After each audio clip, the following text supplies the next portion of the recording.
the land of sun and wind.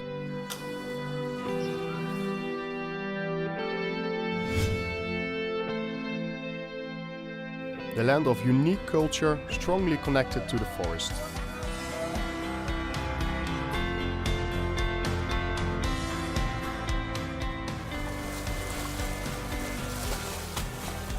The land of elephants that have become legendary.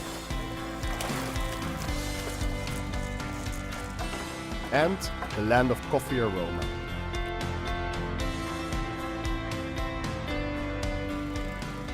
I've dreamt of that land for long,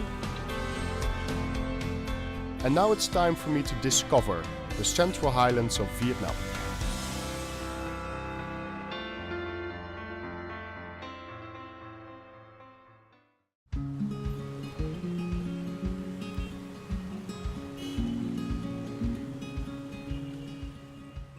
If one day you wake up on this plateau, then do not miss the chance to sip a cup of coffee here.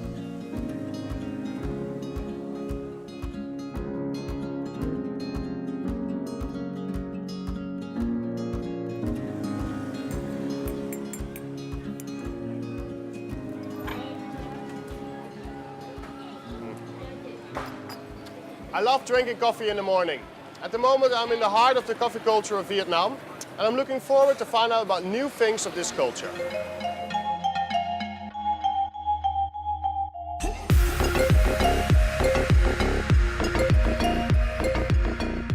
My first destination is the Museum of Ethnic Culture in Dak Lak province, to learn about the coffee culture in the Central Highlands.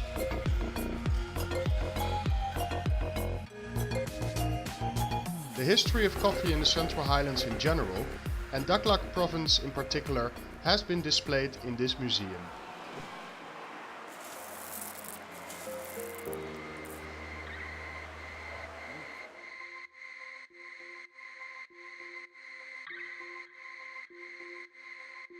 Coffee followed French missionaries into Vietnam in the 19th century. The French thoroughly examined the soil, climate and altitude in the Central Highlands to open coffee plantations. Dak Lak is the leading province in Vietnam in terms of coffee growing area. Almost every district in Dak Lak grows coffee. The coffee plant occupies a unique position, which no other plants are comparable to, in the basalt red soil.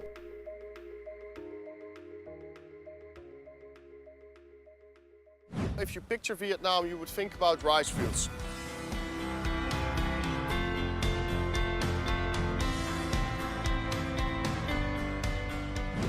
Now, when I think about the Central Highlands, I picture hills and coffee. That stood out really for me. Just the sheer size of the coffee plantations here. I come to Dak Lak in the right season to see the coffee blossom. The coffee blossom season usually lasts from February to April, with 2 or 3 blooming times. It's my first time here ever at a coffee plantation, and I'm happily surprised. It's the beautiful blossom that stands out for me. But what really was cool that we just had a massive thunderstorm, so a lot of rain, and after that you got the smell, the beautiful smell of the blossom, which really surprised me, because I always thought like coffee is like a bean. So it'd probably be somewhere under the ground, but it's just growing here. So after the blossom you will get the coffee, and not only is the coffee delicious, the blossom itself is beautiful, and the smell of it after the rain, spectacular. I'm truly happily surprised. The coffee flowers bloom each time from 7 to 10 days, then wither and begin to bear fruit. Caring for the coffee plant during this fruit-bearing period is critical. I met Itam Eban, a coffee grower who has grown the plant for a long period of his life, to learn more about how to take care of coffee trees. Làm cà phê thì trong tháng này là mình chăm cách hết cành khô để nó nuôi dưỡng lại trái. Cái chăm sóc cà phê là rất nhiều công, vì ngày nào như ngày nào mình.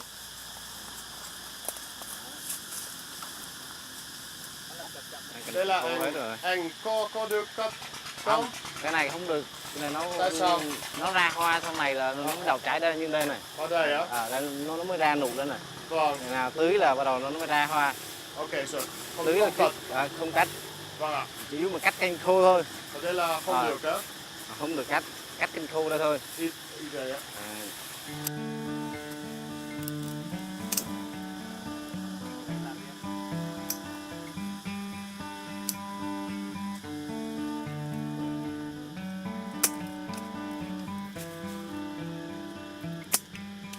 So you can see what I'm doing here is I cut the branches that are dying off or that are not blossoming.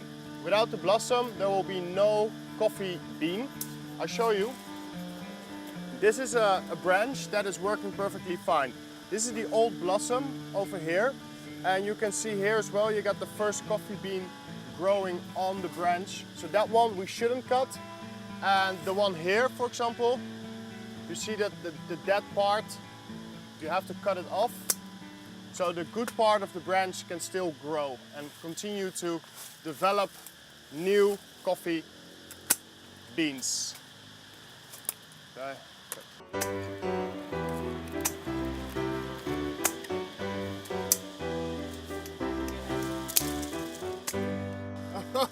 Oops, that was the wrong one. Look, I was thinking, looking at this part here, you got all the dead and the not blossoming part. So I cut it off, but it was hanging in here, so I didn't see it properly, and now I cut off the part of the branch that is perfectly developing coffee here. So that's, oops, Ziloy.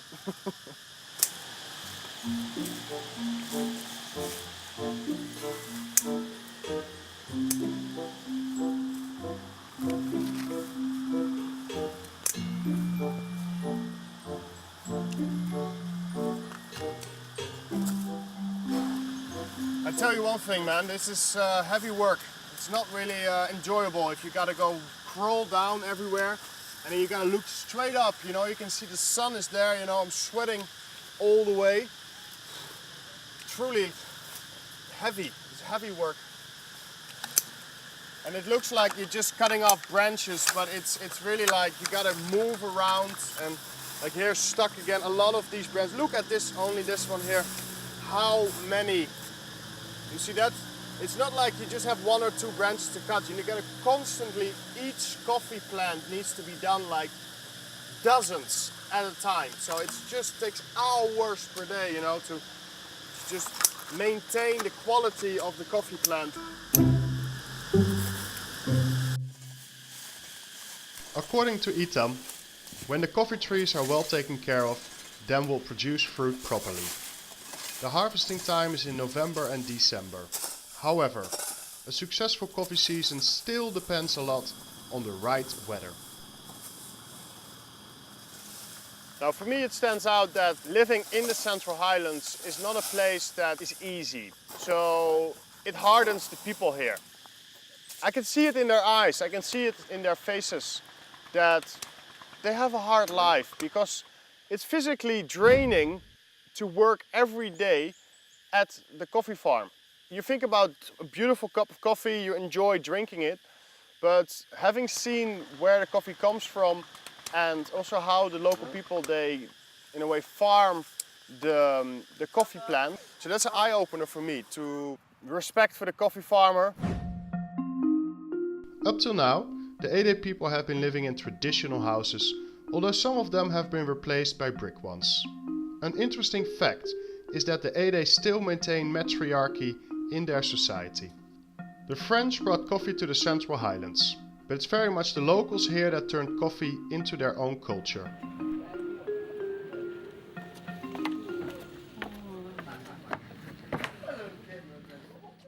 As a coffee lover, a person who drinks coffee almost every day, I enjoyed learning much more about how the coffee really is an integral part of the Central Highlands. Today I'm a special guest of Halum's family. I'm the first foreigner to come to her house, so she prepares coffee for me to show her hospitality. In the Ede family, they always have green beans in their kitchen. They will prepare fresh coffee when they welcome guests. Mrs. Halum is over 70 years old. she doesn't speak Vietnamese, so her granddaughter is a translator for me and her.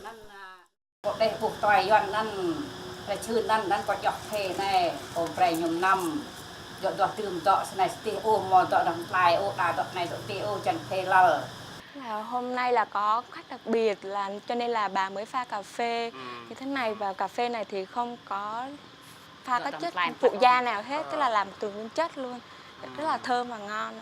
Let's start with the cooking process or the roasting process.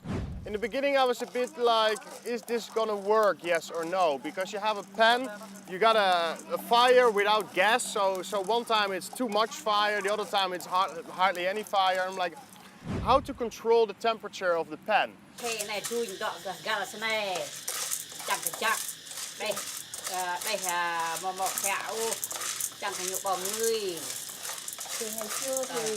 ông bà già đã rang cà phê đơn giản như thế này rồi ạ. Và muốn cà phê ngon thì lửa phải đều. Ăn chậm năm. Như vậy thì uống nó mới ngon được. Ba ơi, chào mừng lắm. Có được không? Dạ. Ba dễ chào làm gì? Rang đều. Đây. Cái này, đây, lạch thẻ ở đây này. Phải làm đều tay thì cũng ngon. Đây là. Đây này. Ngạ quỳ lùn chặt ngạ quỳ lùn thẻ. Đây là lửa mà nhiều thì uống không có ngon. Lửa nó phải đều nhỏ.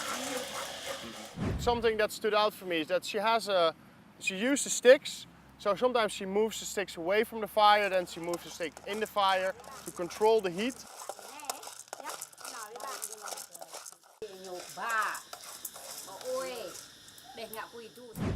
You know, I'm not really sure if I am preparing the coffee beans in a good way, so I gave the stick back to Ba, because she knows really well how to control the fire.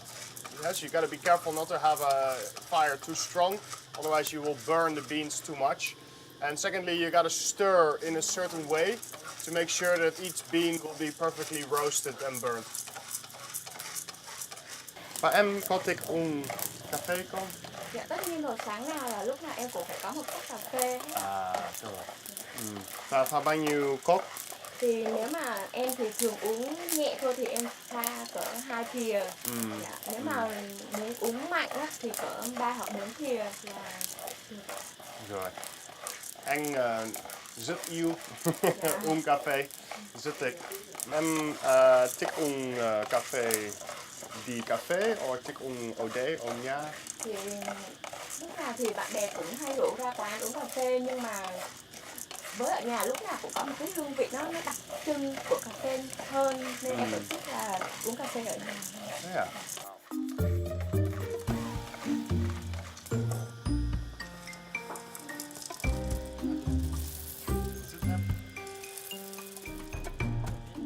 After the coffee beans are roasted perfectly, the next step is to grind them. Every step here is done by hand. I did not know how to adjust the fire to roast the coffee beans properly, so I'm determined to do this step well. It's a bit of extra physical labor that you need to put in, but it's not really bad. I've just been told by Pa that my technique is not the perfect one to get the good ground coffee. We need to lift up the stick and then press it down like this. This is the perfect technique Ba just told me. Whew.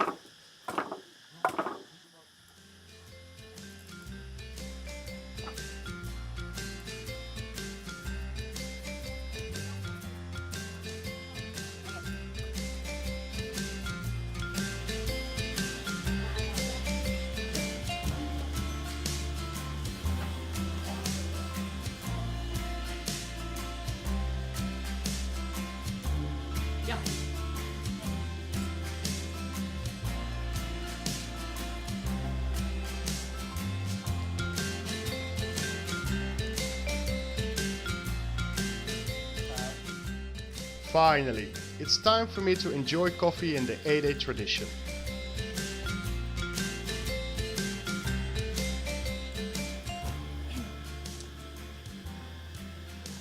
lovely bitter taste. I like it that you, it's almost like from the farm to the cup, literally in this house. So you can have the beauty of the ground coffee here. And you just use a little filter, like almost like a drip coffee filter like normally you have in a coffee shop. But I feel like the taste of it it's much more earthy, it's much more flavorful when you drink it here in the countryside than you drink it in the coffee shop.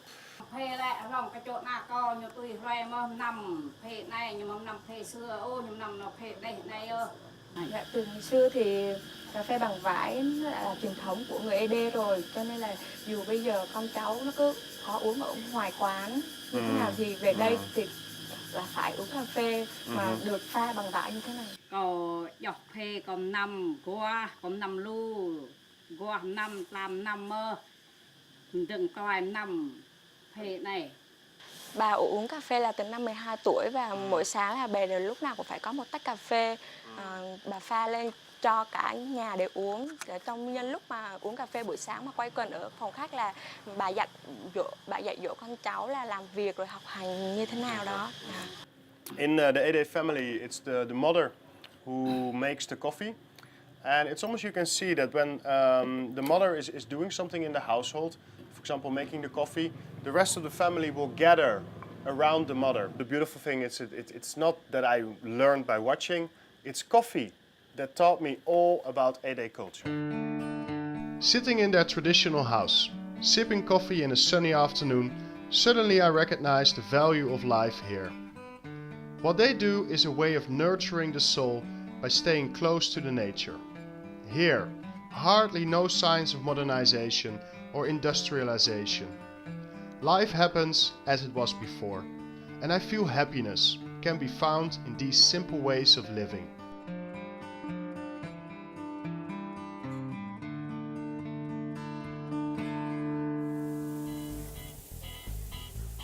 Vietnamese coffee in general and Bummatut coffee in particular have been recognized on the world market.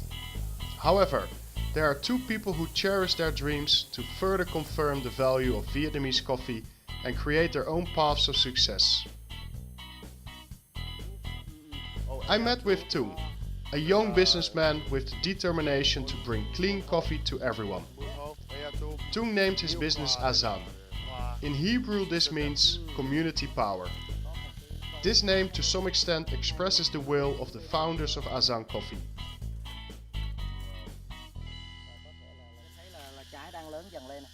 I'm visiting Azan's coffee plantations. Unlike the coffee gardens planted by farmers, Azan coffee plantations are built on scientific and careful calculations to ensure coffee quality, from the first step to the final step. Đây là giống cà phê Robusta. Vâng. Ở Buôn Ma Thuột, Đắk Lắk thì là trên 85% là trồng cà phê Robusta. Ở Việt Nam thì cà phê Robusta thì đang có cái sản lượng là đứng thứ 2 trên thế giới. Tất cả trang trại ở Azan đây là được trồng chăm sóc theo một quy trình khép kín, hạn chế 4 phân hóa học và hoàn toàn không phun thuốc trừ sâu và không có diệt cỏ bằng thuốc và làm cỏ bằng tay và ưu tiên sử dụng phân hữu cơ. Và tất cả sau khi đến cái quy trình thu hoạch thì hoàn toàn là phải lựa quả 900% và được chế biến theo những cái quy trình khép kín của Azan. It was a joy for me to interact with the guys and they could show me their quality and be proud of it. They had the confidence to show to us the pure coffee that they make.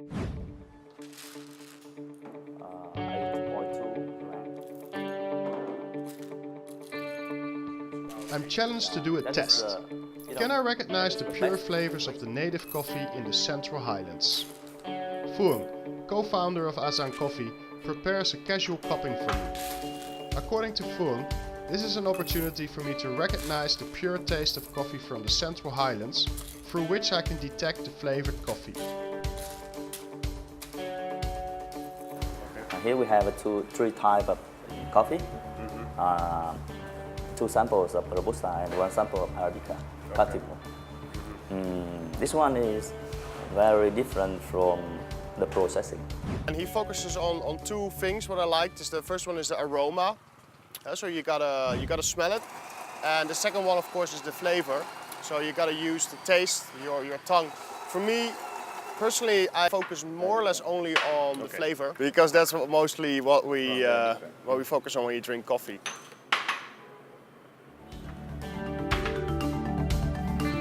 This is, I put it randomly.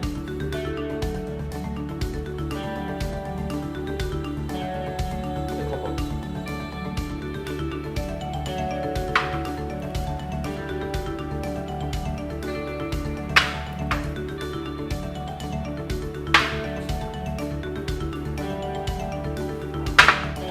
He didn't put it on order, just to test how I can smell the different aromas.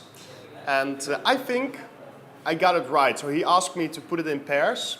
So we got 3 different ones, as he explained. We have 1 Arabica, we have 2 Robusta, and then there's a difference between the 2 ways how they make the Robusta bean. I think I got the pairing right, but let me see if the expert is agreeing with me.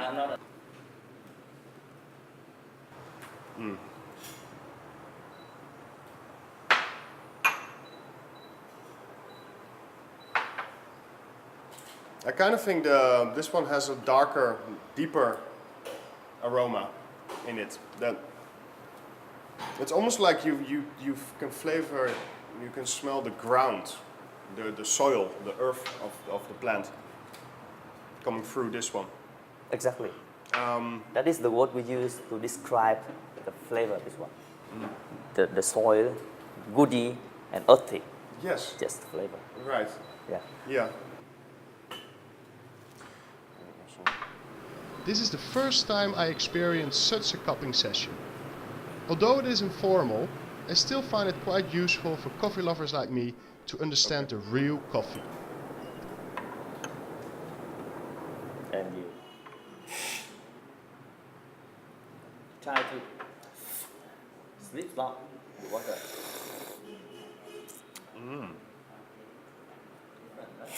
The taste gonna be very different. Some coffee, the aroma is very good. As I listen to your explanation, I feel like it's really, you have a good academic point of view on your coffee. Yes. And is that something that you find important? Is it that important to have like a scientific approach? We control the quality very carefully. And from my opinion, 3 points affect directly to the quality of the bean. First one is the quality of the green bean. Yes. Second one is the machine. And last one is the technique of roaster. To have a good coffee, you have to control that 3 points. And you do not use flavors. Yes. You don't add additives to Yes, cheat. we must almost not- to cheat, almost like you have Yeah, maybe a adding mediocre bean. Oh, let's add some flavors so then Yeah. we can still have a good one. Yes. I like that. Yeah. You're honest about your quality of the bean. They spoke about their trades with such passion. And then the other side was how they focus on the quality control. But it's almost like a scientific approach to create a perfect cup of coffee. For me, I think shows their passion, their skill, but also their belief in Vietnam. Is that these guys, they said to us like, no. We haven't imported anything from abroad. It's 100% Vietnamese. And they said, this is the future of the country. We need to create pure Vietnamese, good quality products that stand out in the world market. And I do believe that these guys are on the right path to master this technique of brewing the best cup of coffee.